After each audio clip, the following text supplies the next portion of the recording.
অসম অৰুণাচল সীমান্তত শেহতীয়াকৈ যিটো ঘটনা সংঘটিত হ'ল, প্ৰায় 11গৰাকী মানুহ গুলীবিদ্ধ হৈছে আৰু আজিও আমি শুনিবলৈ পাইছোঁ যে লিকাবালিত আন্তঃৰাজ্যিক সীমা সমস্যাক লৈ বা এই সম্পৰ্কত লৈ এটা আকৌ পুনৰ উত্তেজনাপূৰ্ণ সৃষ্টি হৈছে, পুনৰ গুলীয়াগুলী হৈছে বা শিলাবৰ্ষণ হৈছে।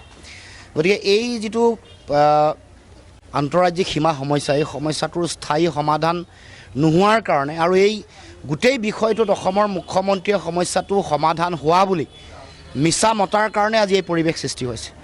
নেডাৰ আহ্বায়ক ইমান দীঘলীয়া সময় থকাৰ পাছত, দায়িত্বত থকাৰ পাছতো যিবোৰ আন্তঃৰাজ্যিক সীমা সমস্যা আছে, অৰুণাচল অসম, নাগালেণ্ড অসম, মিজোৰাম অসম বা আন যিবোৰ আমাৰ আন্তঃৰাজ্যিক সীমা সমস্যা আছে, এই সমস্যাসমূহ স্থায়ীভাৱে আজিলৈকে সমাধান কৰিব পৰা নাই কাৰণে এনেকুৱা ধৰণৰ ঘটনা সংঘটিত হৈছে।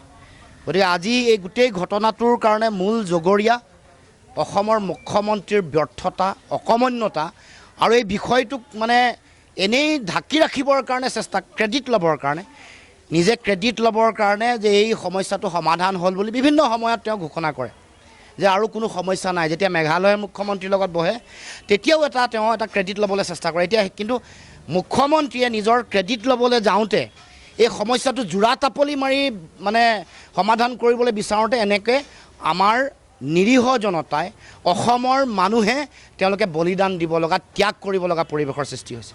গতিকে মুখ্যমন্ত্ৰীক আমি ক'ব খুজিছোঁ, এই সমস্যাৰ স্থায়ী সমাধান লাগে। কেন্দ্ৰীয় চৰকাৰেও আন্তঃৰাজ্যিক সীমা সমস্যা সম্পৰ্কত এক শক্তিশালী স্থিতি গ্ৰহণ কৰি আমি অসমৰ মানুহৰ প্ৰাপ্য অধিকাৰ, ভূমিৰ অধিকাৰ সুৰক্ষিত কৰক আৰু আন্তঃৰাজ্যিক সীমা সমস্যা তাৎক্ষণিকভাৱে সমাধান কৰিবৰ কাৰণেও কেন্দ্ৰীয় চৰকাৰে এটা শক্তিশালী ব্যৱস্থা গ্ৰহণ কৰক। কাৰণ অসমৰ মুখ্যমন্ত্ৰী এই ক্ষেত্ৰত চূড়ান্তভাৱে ব্যৰ্থ হৈছে।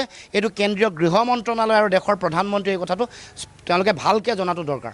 যেতিয়ালৈকে বিবাদ থাকিব তেতিয়ালৈকে এনেকুৱা ধৰণৰ ঘটনা ঘটিব। কাৰণ সমস্যাৰ সমাধান চৰকাৰীভাৱে, প্ৰশাসনিকভাৱে কৰিব লাগিব। দুটা পক্ষৰ মাজত আলোচনা বিলোচনাৰ মাজে কৰিবলৈ গ'লে এনেকুৱা ধৰণৰ ঘটনা সংঘটিত হ'ব।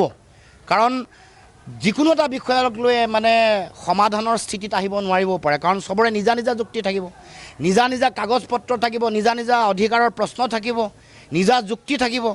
সমস্যাটো আশু সমাধানৰ কাৰণে প্ৰশাসনিক বিষয়া, চৰকাৰৰ উদ্যোগত প্ৰতিটো স্তৰতে নিষ্পত্তি কৰিব লাগিব। আৰু সকলো ঠাইৰে সমস্যাৰ পটভূমিটো বেলেগ বেলেগ, সমস্যাৰ গভীৰতা বেলেগ বেলেগ। গতিকে প্ৰতিটো অঞ্চলতে, অসম অৰুণাচল সীমান্তৰ বিভিন্ন প্ৰান্তত সকলো অঞ্চলৰ সমস্যাৰ গুৰুত্ব, গভীৰতা চাই বেলেগ বেলেগ ধৰণে বিষয়া দি সেই বিষয়সমূহ এটা পৰ্যায়লৈকে ছেটেল কৰি মুখ্যমন্ত্ৰী বা মন্ত্ৰী পৰ্যায়ত বিষয়টো আলোচনা কৰি সুস্থিৰ সমাধানৰ বাট মুকলি কৰিব লাগিব। এটা জেনেৰেলাইজ এটা ফৰ্মুলা বা এটা সৰলীকৰণ এটা ব্যৱস্থাৰে গোটেই কামটো কৰিব নোৱাৰিব। কাৰণ সকলো মানুহৰ সমস্যাৰ পটভূমি, সমস্যাৰ গভীৰতা বা বিভিন্ন ধৰণৰ দৃষ্টিকোণ বেলেগ বেলেগ। সেইকাৰণে এই কথাটো চাই চিতি প্ৰতিটো অঞ্চলতে সমস্যাটো সমাধান কৰিবৰ কাৰণে, আন্তঃৰাজ্যিক সমস্যা সামূহিকভাৱে সমাধান কৰিবৰ কাৰণে মুখ্যমন্ত্ৰীয়ে ব্যৱস্থা গ্ৰহণ কৰিব লাগে।